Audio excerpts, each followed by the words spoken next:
If you're like me, chances are that you grew up in the 90s and 2000s and were glued to the old boob tube, relenting merrily of what TV in those times gave us.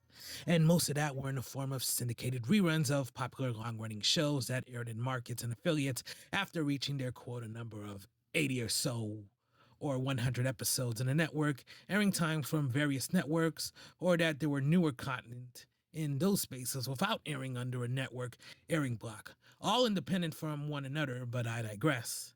Syndication is what occupied my time at a young age up till now, with various programs I was into and either still kept enjoying or falling off of interest. But either way, what we had was really something. Now, what does that have to do with the story in question? Let's find out.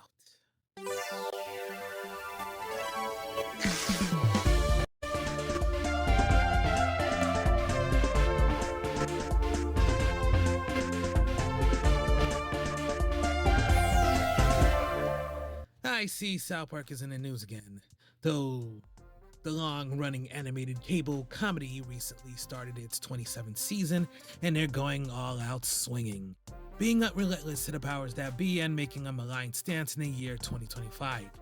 But what went on 20 years prior is all something all on its own. Now, what I detailed in the prelude is that something got my interest and then some. The announcement of South Park Syndication's deal to air in non-cable markets and local affiliates, which started a year prior in 2004 as it was quietly obtained and brought by Dabmar Mercury and produced through Mercury Studios and distributed by Tribune Entertainment. You know, that weird end card with the blue tits and camera crane thing that would show up in many things like talk shows and etc. Anyway, in most areas, it would rather air on the evening schedule before network blocks in various national markets. But for me, it aired later past midnight at 1:30 to 2:30. And I had to leave for school way early in 6:30 a.m. Kind of a sucky and poorly maligned schedule, but here we are. Anyway, as someone who grew up without cable and had an interest of South Park since age 9, my only exposure to the wide South Park media was the movie and Volume 4, which I had both on VHS.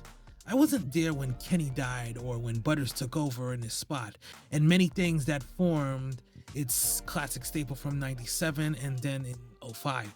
But lo and behold, it was ready to air, and one of those channels that garnered my interest in TV from my toddler years to the years where I fully stopped giving a damn about it now. WPIX NY11, former WB and current but dead and middling at the moment CW affiliate.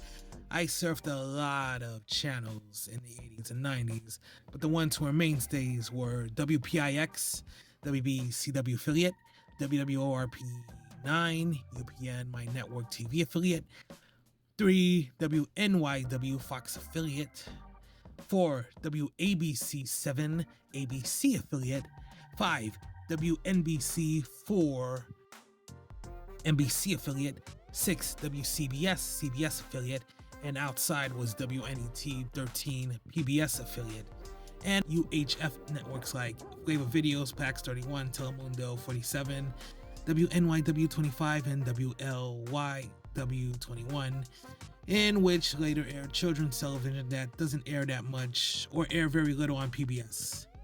Anyway, going off track, WPIX was a main haven of what I enjoyed watching more and foremost from the time from syndicated comedies, syndicated cartoons, network mandated cartoons and sitcoms, Saturday morning, Sunday morning family movies, and the stuff that made the holidays extra special. As for now, it's a former shell of nothingness and nonsense devolved into repetitive strings of mediocre infomercials, forgettable slop, and lackluster morning courtroom and talk show nonsense, and relegating sitcoms, even the overrated ones, late at midnight airings, and that's not good enough. And don't even get me started on the CW, as a fault of a lot of common public knowledge in the modern age. Anyway, for South Park hitting syndication isn't one to be fully behold with various censorships and certain editings, and withholding a certain number of episodes that I've never seen a single airing on syndication. But that was neither here or there on my mind, as I wanted to see what was I missing for various years, and it was something to gush at. Even if it wasn't as previously aired, but how was I supposed to watch it way past my bedtime? Well, I'm glad you asked. I did this. I taped the episodes via timer recording. Remember VCRs? Well, I still have my still working one from Sears since 2002, and it's got me through a lot of boredom over the years from movies and various programs I recorded over years. I don't have them anymore, but most of them still hold significance. I would record from 1:30 to 2:30 with a back-to-back airing of season 1 and season 4. First time was Cartman Gets In Probe, and I was awfully surprised at the animation. Seeing that from a few months ago, at the time, I saw The Spirit of Christmas shorts for the first time, and I liked it along with Park Wars, The Little Menace. Anyway, there were problems from wanting to see the recording that I didn't adjust the antenna properly, resulting in a recording riddled with various lines of unclear static and scan lines all over. But I managed to dodge through it all and still recorded over with the following episodes of the early seasons. As not ideal as it was interesting seeing the syndication packages of a brief style episode introduction, some buffers, interstitials of the like, and the icing on the cake, the intro. South Park has a pretty iconic intro opening that has evolved heavily over time, but on the time of syndication, the main intro that aired currently on Comedy Central was using the season 6 intro up until season 12. While they never used the ever-evolving intros in syndication, what we got was pretty decent with the intro style from season 1 through 4 and applying most present elements that were snapped from 8 seasons throughout. Oliver Twin all over the intro, even the moments where we see double of the boys all over, and ending with a panning shot of Les Claypool strumming his guitar and singing introducing the boys as they wave, something that was absent in the intros from season 7 to 17. And there were a whole lot of surprises. Wait, what's that?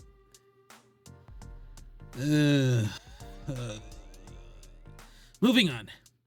There were episodes I loved, yes sir. Were there ones I disliked? Damn straight. It was something in hindsight that I didn't have to do, no sorry Bob, but that experience in the years that followed gave me much to be interested in from the first and only 10 seasons they aired on. And around the time of the early years, I started to watch the episodes online from those weird pixel sites that managed to upload various taped seasons of aired episodes in decent quality when I head to my local library after school, which is this one.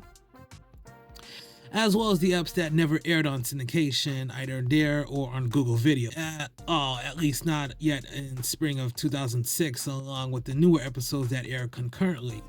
It was many ways to get my online TV fix since never having cable and catching up. Heck, in early 2006, I hit Cartoon Network's website every Monday to catch a new episode of Ben 10, which is in now almost 20 years? Whew, that is definitely something. Ooh, Ben 10 Wrist Rocket. Anyway, as time went on, I didn't have much of an interest in syndicated South Park, but I kept watching. With seeing the episodes pirated and uploaded a day after airing was pretty enough for me to scope, as the network also brought over Family Guy and syndication, South Park's chief rival, and later on American Dad and Futurama, with the latter of two of the primetime animated comedies airing on weekends.